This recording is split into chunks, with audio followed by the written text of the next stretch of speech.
Hello again. Today's project is not actually what it was originally going to be about. I've been very lucky and received a lovely parcel of yew from Brendan, and also a lovely bit of Pippi yew from Alan Simpson. However, I had this idea of combining both these yews, because although they're both yew, they are very different in character, and both beautiful woods in their own right. The Pippi yew especially has got some marvellous markings on it, so I thought, well, I can use both of these on this project. Unfortunately, the yew from Brendan is still too wet to use. I wouldn't be able to put a finish on it, etc. So I'm going to have to wait a couple of months before I do that project, and I won't tell you what it's about because it's a little surprise, if you like. So amongst the parcel was a lovely piece of yew, a square blank with a massive inclusion in it, and I thought, oh, I'll have a go at that and see what comes of it, but I'm sure it's going to crack and break. Then I had an idea of maybe turn an apple with it, because I haven't turned an apple for a long time, and the markings on this piece of wood are really quite wonderful. So I set about doing it, and providing it didn't explode, I thought, well, we'll post the video. Basically to show how lovely the wood is, but the other reason is for new turners out there. If you see a bit of wood, or you're using a bit of wood, and it's got cracking and fissures and so on and so forth, providing you wear all the safety gear in case it does sort of fall apart, you can get some wonderful pieces out of bits that possibly were destined for the fire. This is proof of the... And here I've hot glued the blank to a waste block, and then using a spindle roughing gouge rough down the blank to round.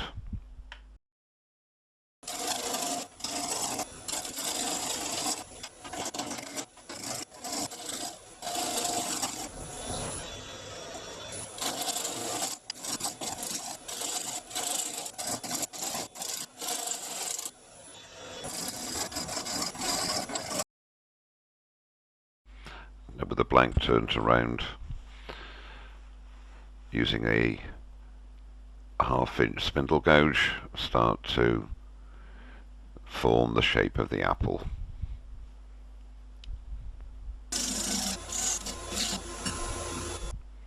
And it's quite difficult here to keep a smooth surface because the inclusion keeps making the gouge jump about.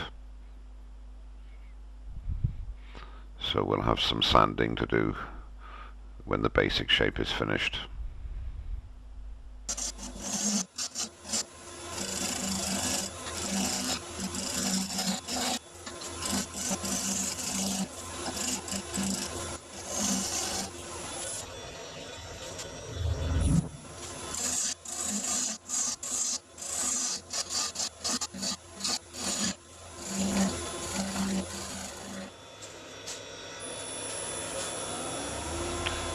Now I'm just taking a drill to make the hole to take the stem.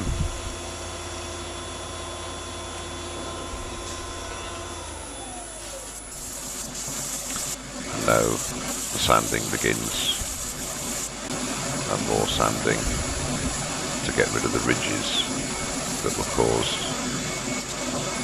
by the gouge jumping about. Here I've got some ebony in the jaws and sanding it down to make the basic shape of the stem.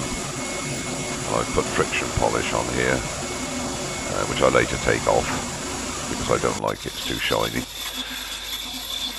Brought up the tailstock, and I'm now forming the tenon that will fit into the hole in the top of the apple, and I'll fix that with thin CA glue.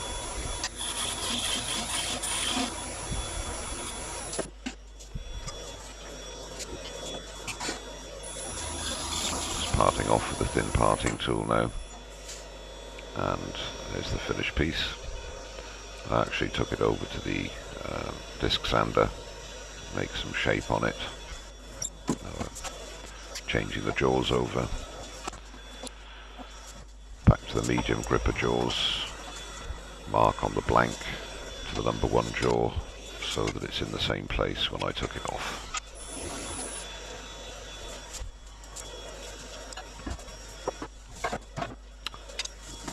Now the cellulose sanding sealer and cellulose thinners mix. Apply that, let it dry, and then take it off with 600 grit. Brush off the excess, another coat of the mix again, allow it to dry, and taking off with wire wool and 600 grit around the stem. Now the first coat of wax, rub that in, turn up the speed of the lathe and blow out the excess wax afterwards with an air can or compressed air if you have a compressed air system. A little bit of wax there, blow it out, a little bit with a toothbrush, and then the second coat of wax, keep moving it around to get a nice smooth finish. Turn up the revs, clean out the wax again from the inclusion, and we're ready to part off with a thin parting tool.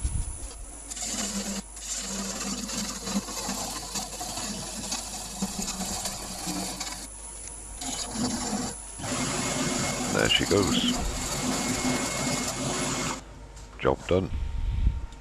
And there we have the apple, which has been made out of a piece of wood with a great fault in it, and really and truly can't make anything from it.